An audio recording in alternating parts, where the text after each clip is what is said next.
à tous et bienvenue pour ce tutoriel Tout savoir sur vos processus pour mener vos projets de transformation digitale. Alors je m'appelle Élodie Raymond et je suis Senior Manager dans l'activité Advisory chez KPMG et j'accompagne les directions et notamment les directions financières dans leurs projets de transformation. Bonjour à toutes et à tous, je m'appelle Loïc de Rouge, je suis également Senior Manager dans le département Audit de KPMG, mais j'ai beaucoup d'activités qui sont liées à l'innovation dans l'audit et dans la fonction finance de façon générale. Alors aujourd'hui, beaucoup d'entreprises poursuivent leurs projets de transformation digitale et notamment pour accompagner leurs enjeux et leurs besoins stratégiques. Les entreprises travaillent notamment sur l'automatisation de la fonction finance pour se libérer des contraintes techniques et puis intégrer des nouvelles technologies pour gérer la donnée et construire des outils qui facilitent le pilotage de la performance. Et donc, un des enjeux principaux, c'est de gérer et d'utiliser les systèmes d'information pour renforcer le contrôle interne, mais aussi pour favoriser l'innovation et mettre sous contrôle les processus clés de l'entreprise et trouver des leviers de performance. Mais qui dit transformation digitale, dit aussi enjeu auprès des équipes, puisqu'il va falloir les accompagner sur le changement au moment du déploiement, mais aussi mettre en place des modèles organisationnels nouveaux et accompagner les équipes pour une montée en compétences et pouvoir les développer. Et pour illustrer tous ces sujets de transformation digitale, eh bien aujourd'hui avec Lloyd, on vous propose une démonstration sur le sujet du process mining. Exactement, Élodie. Alors, qu'est-ce que c'est que le process mining? En français, ça veut dire littéralement exploration de données. C'est un outil qui porte très bien son nom, puisque vous le verrez dans une démonstration qu'on va vous faire dans quelques instants. C'est un outil qui permet d'aller très loin, au fin fond de vos processus, pour vous permettre d'avoir une connaissance accrue de ce qui se passe au sein de votre société. Alors, process mining, c'est quoi, en quelques mots? C'est simplement un outil qui va nous permettre d'extraire des données électroniques des systèmes d'information des entreprises, pouvoir les transformer, les découper, les filtrer, les mettre en forme, pour pouvoir restituer de la valeur ajoutée de la façon la plus dynamique et simple possible. Pour une finalité qui est assez simple finalement, c'est aider à la prise de la bonne décision. Alors process mining, ça peut servir dans beaucoup de sujets, dans les projets de transformation digitale, comme par exemple l'amélioration de la performance, le pilotage de la performance, à la fois financière, mais aussi opérationnelle. Ça peut aussi être utilisé pour pouvoir comparer des performances de sociétés d'un même groupe entre elles, pour pouvoir identifier les bonnes pratiques et pouvoir considérer un processus cible, efficace et le meilleur possible pour la société. Évidemment, on a aussi un volet gestion des risques, maîtrise de l'activité, qui est extrêmement important et qui permet de faciliter le process mining. Pour ça, on vous propose de vous immerger dans l'outil sur la base d'un exemple que nous avons construit en anonymisant des données réelles sur un processus achat qui sera, je le pense, très très explicite. Alors, vous voyez que Process Mining, qui est un outil développé par KPMG, est un outil qui est extrêmement dynamique, visuel, et qui se veut le plus pragmatique possible pour pouvoir prendre les bonnes décisions le plus rapidement possible et le plus efficacement possible. Donc, sur un processus achat, vous avez une première planche qui vous permet de découvrir, finalement, les grands indicateurs clés, les grandes tendances qui vous permettent de façonner et de comprendre les principaux tenants et aboutissants de votre processus achat. Vous voyez par exemple en haut à gauche de l'écran le montant total des achats de la période considérée, qui est ventilé en montant de facture et montant d'avoir, une information qui peut paraître simple mais qui peut déjà avoir son importance à ce stade de l'analyse.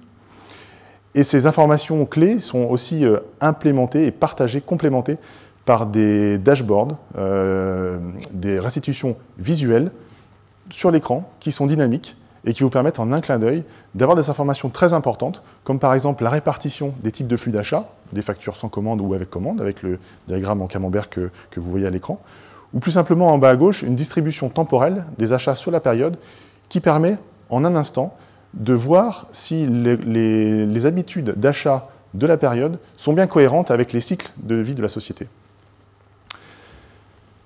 L'outil, comme je le disais en introduction, est très dynamique. Donc à tout instant, vous pouvez cliquer sur n'importe quelle information de la planche qui vous permettra de plonger et de mettre à jour les données qui sont relatives à la sous-population considérée. Donc là, par exemple, on vient de cliquer sur un mois d'achat concerné et vous avez vu que tous les chiffres et que toutes les planches ont été mises à jour instantanément. Ce qui est intéressant également à voir sur un cycle achat, c'est évidemment des informations sur les fournisseurs. Donc vous avez par exemple une planche juste après, qui vous permet d'avoir un top 10 des fournisseurs par flux et par solde à date d'extraction, mais aussi un certain nombre d'indicateurs opérationnels, comme par exemple le délai moyen de traitement en paiement d'une facture fournisseur, qui s'établit là à 38 jours pour le cas d'espèce, Et vous voyez que sur le diagramme qui est juste dessous, on permet de catégoriser les factures par leur délai moyen de paiement, et on se rend compte, dans le cas d'espèces, que la majeure partie des factures est payée entre 42 et 49 jours. Alors maintenant qu'on a obtenu une compréhension assez générale du processus achat, il est temps d'aller un petit peu plus loin avec un des temps forts de cet outil, qui est la visualisation des processus achats opérant au sein de la société. Ce processus-là, cette visualisation-là, elle est absolument fondamentale pour bien partir sur un projet de digitalisation, quelle que soit sa nature. N'est-ce pas, Élodie ? Effectivement, Lloyd, cette étape de compréhension et définition des processus cibles est vraiment incontournable dans un projet de transformation digitale, qu'il s'agisse du process mining dont tu es en train de nous parler, mais également quand on choisit un nouvel OVRP ou quand on met en place le flux de dématérialisation des factures fournisseurs. Et d'autant plus que sur ce volet, avec la loi de finances de 2020, aucune facture papier ne sera plus autorisée à compter de 2025 et même dès 2023 pour les flux B2B. Avec cette réforme, il y a donc des questions clés, très pragmatiques, qui vont se poser aux entreprises. La première, c'est quels impacts fiscaux et légaux, bien sûr, notamment en termes de TVA et de PAF, sur lequel on a besoin de bien suivre les différents processus. Et puis aussi, quel processus pour demain? Comment veut-on travailler demain? Il va donc falloir définir les processus cibles. Et ce qui est intéressant avec le process mining, c'est qu'on peut notamment identifier les écarts entre le processus actuel et le processus qu'on veut mettre en place pour demain. Et puis, il va aussi falloir redéfinir l'organisation, puisque qui dit nouveau processus, dit changer d'organisation et de mode de travail. Et puis, enfin, et seulement enfin, j'ai envie de vous dire, quel outil on choisit pour dématérialiser, par exemple, puisqu'il faut que l'outil soit compatible avec les différentes fiscalités et normes locales. Et puis, il faut aussi que cet outil s'intègre aux outils qui sont déjà présents dans l'entreprise. Et puis enfin, il va falloir que l'outil ait une bonne ergonomie et notamment permette, comme le montrait Lloyd, de pouvoir zoomer facilement et d'interagir pour que les équipes puissent se l'approprier en interne, les équipes comptables, les équipes achats notamment, mais aussi en externe parfois, notamment pour pérenniser la relation avec les fournisseurs et puis pour améliorer la qualité de service. Voilà Lloyd pour cette petite parenthèse. Merci Élodie, et tu viens d'évoquer un sujet extrêmement intéressant. Tu viens de dire qu'il y avait souvent des différences entre les processus théoriques ou cibles, tels que souhaités par une direction, et ce qui se passe dans la vraie vie. Alors là, c'est absolument criant sur cette planche, puisque quand on se focalise sur la partie centrale, qui est une représentation visuelle des différents flux qui opèrent dans la société au niveau des achats, eh bien, on se rend compte que finalement, le processus qui est le plus utilisé, on va dire la plus grande variante, c'est un processus qui consiste simplement à recevoir la facture du fournisseur, à l'intégrer dans le module comptable du système d'information et de la mettre en paiement. Ce qui est assez loin d'un processus classique cible qu'on pourrait imaginer, qui comporte normalement une commande d'achat, une réception de marchandises, un enregistrement dans le module auxiliaire et enfin la mise en paiement. Un petit coup d'œil en bas à droite de la planche et on voit tout de suite qu'on a plus de 3000 variantes de process au sein du processus achat, ce qui est énorme et ce qui n'est certainement pas ce que souhaite dans la vraie vie mettre en place une direction. Donc on se rend bien compte qu'en quelques coups d'œil et en quelques clics, on peut se rendre compte de toute la difficulté, toute la diversité qui existe dans l'opérationnel sur un processus achat en comparant avec la photo théorique qu'on pourrait avoir en s'entretenant avec une direction. Il y a un nouveau thème que Process Mining adresse aussi, qui est très important, c'est le pilotage de la performance. Alors, il y a beaucoup d'aspects sur le pilotage de la performance, et aujourd'hui, on a voulu vous en montrer un seul, qui nous paraît intéressant, parce qu'en plus il est tout à fait d'actualité. C'est ce qu'on a autour du management des délais de paiement fournisseurs. Donc, on vous montre aujourd'hui une planche qui est extrêmement simple, qui vous permet de visualiser une version simplifiée des grandes étapes qui jalonnent la vie d'un process achat et qui permettent de quantifier le nombre de jours qui se passent entre chaque grande étape. Ça permet quoi? Ça permet de faire un diagnostic très précis de ce qui se passe sur les factures qui sont payées sans retard, les factures qui sont payées avec retard, et de pouvoir identifier les bonnes causes racines à des retards de facture. Et ne pas toujours rejeter la faute, entre guillemets, sur les directions financières qui sont parfois accusées de traiter un petit peu en retard les factures. Il y a souvent des causes opérationnelles qui se traitent en amont et qui sont visibles très rapidement et très facilement avec cette planche. Élodie, je crois que tu voulais complémenter cette partie pilotage de la performance. Effectivement, comme tu le dis, Lloyd, grâce au process mining, mais aussi à d'autres outils, type les outils d'EPM ou même les outils de BI, les données vont être standardisées, vont être sécurisées, qualifiées et vont donc permettre de détecter des écarts, comme tu viens de nous le montrer, et donc d'être au service du pilotage de la performance. C'est un petit peu aujourd'hui comme si les outils digitaux permettaient au DAF d'être accompagné en voiture d'un GPS. C'est un petit peu la même image.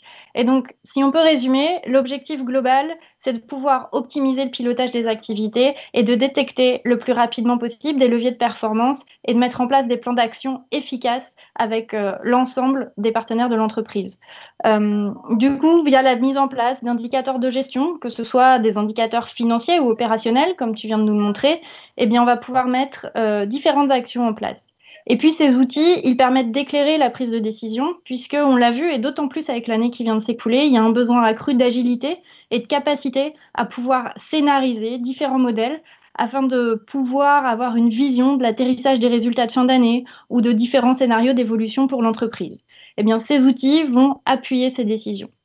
Et puis enfin, et surtout, les outils, ils permettent d'optimiser le dialogue de gestion. Un des enjeux, c'est de évidemment produire un reporting, mais surtout pour le partager, pour piloter l'activité.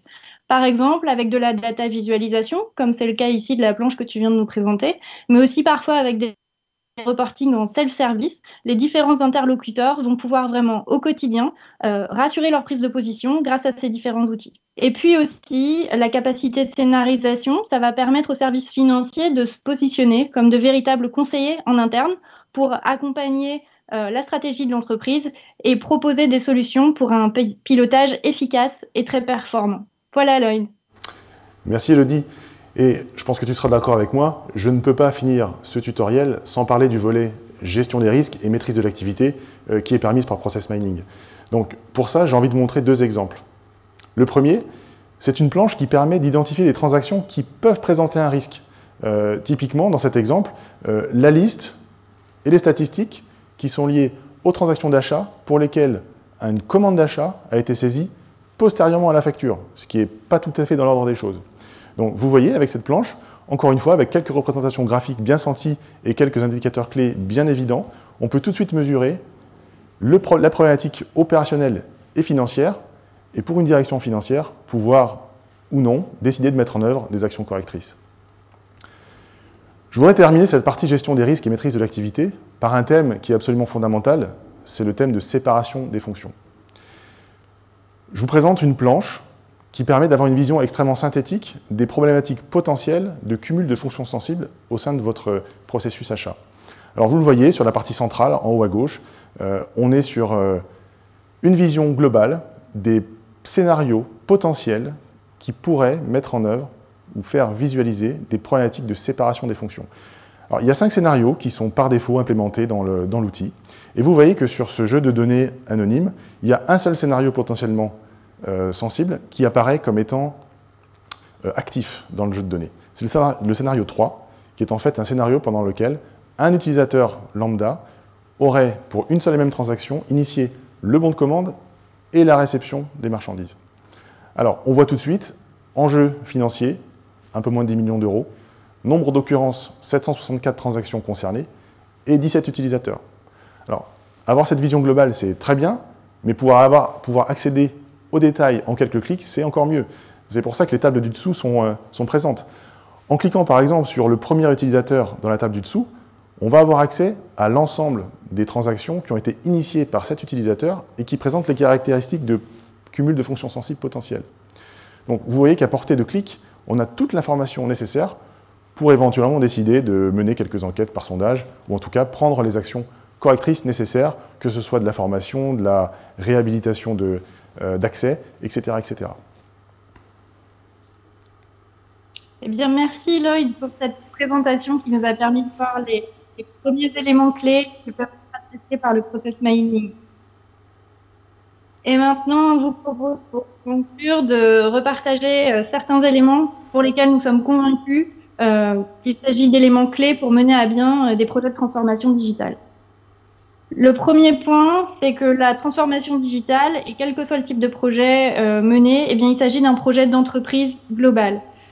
C'est-à-dire qu'il faut vraiment intégrer l'ensemble des participants dès le début du projet pour vraiment fédérer et intégrer l'ensemble de l'équipe pour pouvoir délivrer le projet en temps et en heure. Un des facteurs clés de succès, c'est vraiment d'intégrer l'ensemble des parties prenantes pour assurer la cohésion, mais aussi pour bien prendre en compte les besoins des utilisateurs finaux pour identifier les meilleurs leviers de performance. Alors, on a aussi besoin de données fiables et de processus maîtrisés. Cet outil permet de pouvoir automatiser le traitement et de s'affranchir des manipulations de données massives qui sont consommatrices de temps et qui peuvent être génératrices d'erreurs. Et puis, il faut aussi garder une approche très pragmatique. Il faut qu'avec la mise en place de l'outil, on apporte aux utilisateurs le bon niveau de suivi et d'analyse pour leur quotidien. Il faut donc prendre en compte la réalité du terrain et pour ce faire, passer par un travail de co-construction, notamment des processus cibles, pour être sûr de déployer un outil qui sera utile et performant. Et enfin, ne pas négliger le besoin d'accompagnement au changement sur ce genre de projet. Il faut bien définir la gare d'arrivée, expliquer la vision aux collaborateurs pour qu'ils s'approprient le projet et puissent monter en compétences.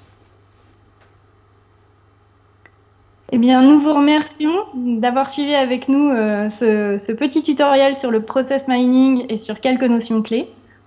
Et Lloyd, je crois que tu voulais ajouter quelques éléments d'ailleurs sur le process mining pour finir. Non, simplement pour dire que le process mining, là on a pu vous présenter que quelques aspects extrêmement rapidement, mais c'est un outil qui est beaucoup plus puissant et qui nécessiterait un approfondissement certain.